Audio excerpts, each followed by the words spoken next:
Right, so it's sitting up here kind of against the lateral side of the rib cage. What about for the liver? For the liver, for its diaphragmatic surface? Yeah. Superior and lateral.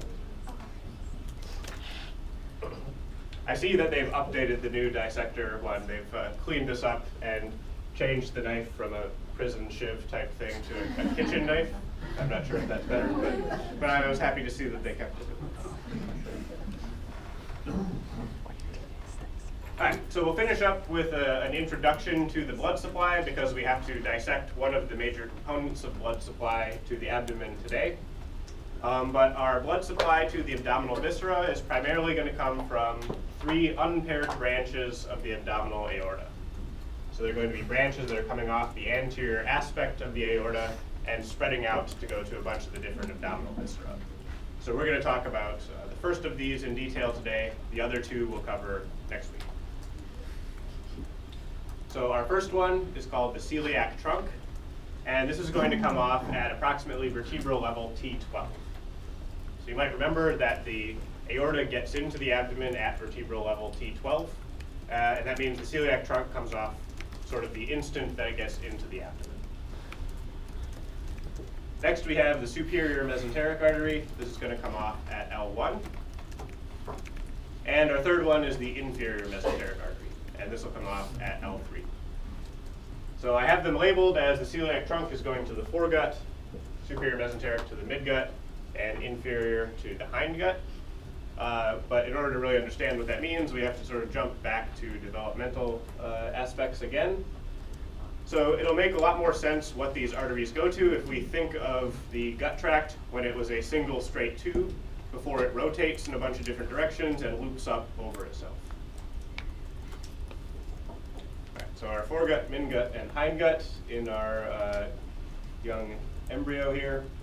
The division between a foregut and the midgut structures is going to happen at a structure called the major duodenal papilla. And the major duodenal papilla is found in that second part, or that descending part of the duodenum. The division between the midgut and the hindgut will occur right here. And that'll correspond to a point of the colon that's about 2/3 of the way along the transverse colon. So if we stick this onto a diagram of the digestive system, there will be our division between foregut and midgut, and there will be our division between midgut and hindgut. Here's a list of the different structures in each of these regions. Anything listed in pink here is going to be supplied, at least in part, by the celiac trunk. Things in blue will be supplied by the superior mesenteric artery, and things in orange by the inferior mesenteric artery. So I'm not going to run through all of these. We'll cover superior and inferior mesenteric arteries in detail on Monday. Yeah? How much of that do we gotta know? Yeah, that's a good question. Do we need to memorize this? Yeah, I would say you'll need to know All of it? But this won't necessarily become a memorization thing, because you're going to know the names of the arteries that go to each of these structures, and you'll know that they are branches of those 3 arteries. So you will need to know this, but it's not going to be a memorization of a list thing. It'll be, you'll dissect each of these different things out in lab. We'll go over it repeatedly. So don't panic too much. We have a lot of Monday's lecture will be covering this as well. Not panicking at all.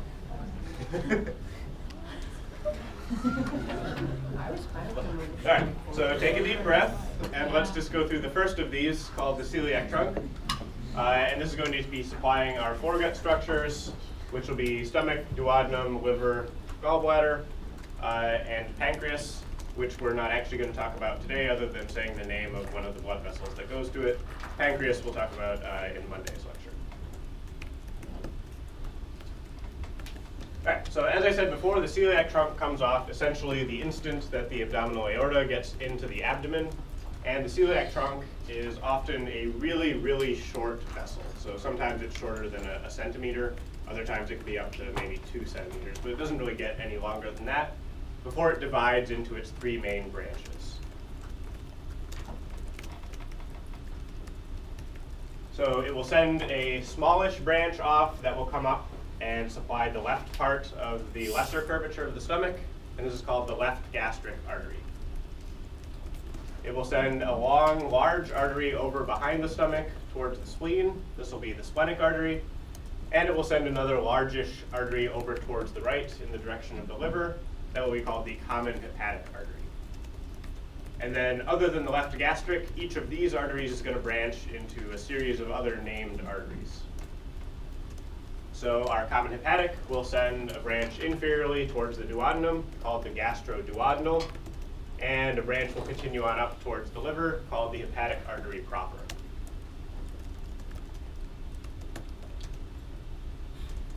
Typically, off of our hepatic artery proper, we'll get another small artery coming to the right side of the lesser curvature of the stomach. This will be our right gastric artery. More superiorly, our hepatic artery proper will split into right and left hepatic arteries. And then there'll be a very small artery that will extend usually off the right hepatic towards the gallbladder, and this is the cystic artery.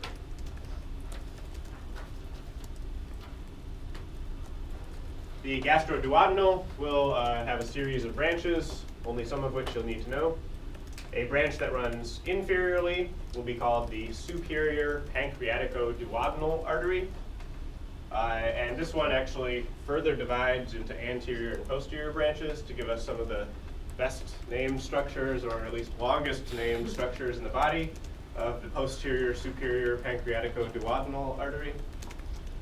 But it also sends another shorter named branch to the right side of the greater curvature of the stomach called the right gastroomental. And we have a number of branches coming off of the splenic. Not shown here, but we'll talk about on Monday, are a couple of branches that are going to go to the pancreas. But we have some other branches going to the stomach. Coming up towards the fundus region of the stomach, we have the short gastric arteries. And then we'll have another long one that will run along the rest of the greater curvature of the stomach called the left gastroomental. All right, so I just ran through with you what is the typical branching pattern that is shown in a textbook or your dissector. But we've talked a lot about how there's variability in the body, and I think we mentioned very early on in the class that there's sort of hierarchies of variability in that veins are the most variable structures you'll find. Oftentimes they look nothing like what's in your dissector. Arteries are the second most variable, and nerves are the most conserved. So arteries are typically fairly conservative, but the celiac trunk is notorious for being one of the most variable of all of the arterial trees. So a big thing to keep in mind is that even though we can have myriad different branching patterns, this diagram is just showing all of the different possible branching patterns for the cystic artery, from the one that I just explained to ones where it's coming off weird hepatic branches of the superior mesenteric artery. Just keep in mind that all these arteries are named for what they go to. So if you see an artery that's going to the gallbladder, it doesn't matter where it's coming from. If it's coming from the right hepatic, the common hepatic, or some weird branch of the superior mesenteric, if it's going to the gallbladder, it's the cystic artery. If it's going to the left side of the lesser curvature of the stomach, it's the left gastric. So don't just memorize branching patterns. You'll want to be looking for what structure is it going to, know what structures these different named arteries go to. All right, and was there a question? No. We'll finish up with some more vagaries of circulatory region around the stomach. So we have a whole bunch of different branches from the celiac trunk, and in a lot of places these branches will connect with one another, where we have these anastomotic connections. So our right and left gastroomentals, which are branches of the gastroduodenal and splenic arteries respectively, will anastomose somewhere along that greater curvature. And these anastomoses are important in case we get some sort of blockage somewhere in one of these. Blood can flow from the other to make up for it.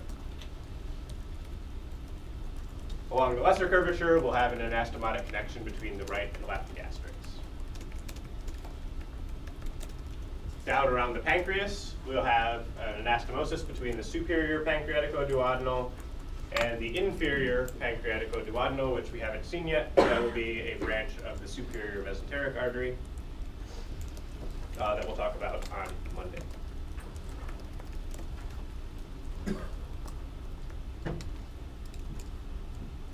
And we'll finish finish up with a little bit of pathway stuff, since you guys know from the first exam that we like our pathways in this class. So we'll go about how we would get blood from the celiac trunk to various different parts of the stomach.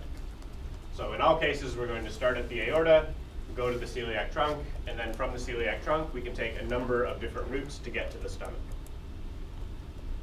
So we could go directly from the celiac trunk into the left gastric, which will come to this part of the lesser curvature. If we wanted to get to the other part of the lesser curvature, we would go from the celiac trunk into our common hepatic, into our hepatic artery proper, and then into the right gastric to get to this part of the lesser curvature. If we wanted to get to this part of the greater curvature, we would follow a similar path. We'd go through the common hepatic, but then we'd duck off into the gastroduodenal, into the right gastro-omental. And if we wanted to get to the other side of the greater curvature, we would instead go through the splenic artery, and then either through the short gastrics or into the left gastro-omental, depending on where we're going. If we're going to a superior part or a more inferior portion of the stomach. All right, any questions about any of that before we get down to lab? I know that's a lot of terminologies. There's a lot of named arteries in here, and it seems really overwhelming. But as you go through it a few times, and as you actually dissect out each of these different arteries, it'll start to become relatively easy. So we're doing the liver, all the arteries, veins, and ducts in the liver, and then we're doing the spleen today too. So the spleen is really just Just a splenic touching artery, the spleen and saying, hey, there's the spleen. Oh, So okay. the spleen dissection is pretty much nothing, and a lot of the liver dissection will be later. We're just doing the hepatic order. Okay. Just to let you guys know, I think I mentioned it the other day, there will be a group of pathologists. They're going into the medical class across the hall, and then, in theory, coming over to our class. But I told them to not rush too quickly because you won't have the abdomen open for another 15 or 20 minutes. But again, if you've got things in the thorax, should they show up? Apparently they were short-handed. You can funny with the questions, you can ask them. In addition, there will be one pathologist